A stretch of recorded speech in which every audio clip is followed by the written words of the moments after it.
Hi, I'm Professor Charles Hadlock, a professor of finance. And we just finished a week with the Democratic Convention. And you may wonder how the convention went.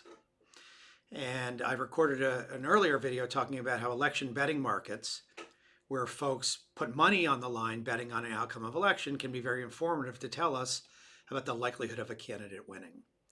And there's a website, electionbettingodds.com, that collects these odds from various sites.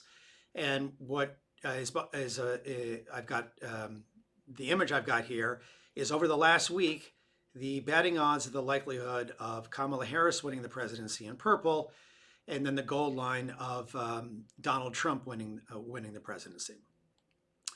Now, following the press and sort of watching some of the convention, by all accounts, in many ways, it was a very big success. Very enthusiastic speeches, very slick production, a lot of positive feelings amongst many about how the Democrats performed at the convention.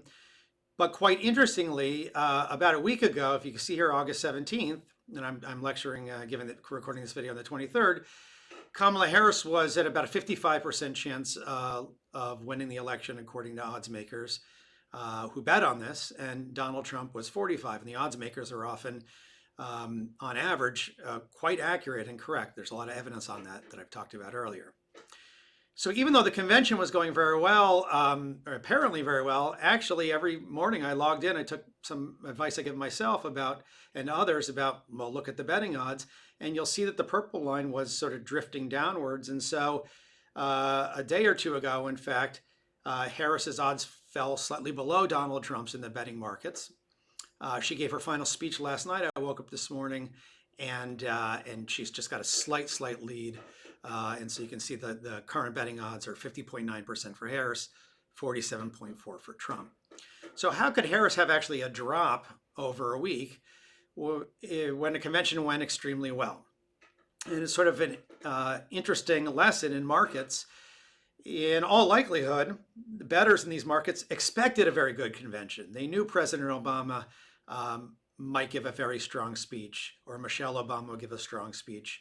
They already anticipated the relative slickness of the event, etc., and the enthusiasm the event might generate.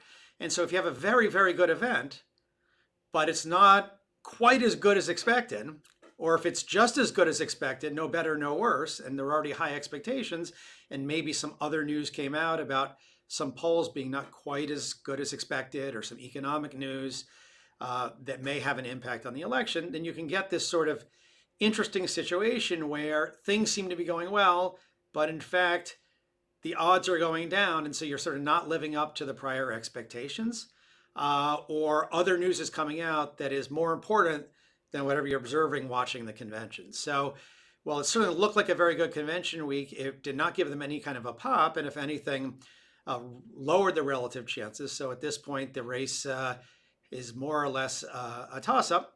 And I'd encourage you to follow these markets, to stay tuned after each debate or any piece of news that comes out, rather than watching news shows and commentators.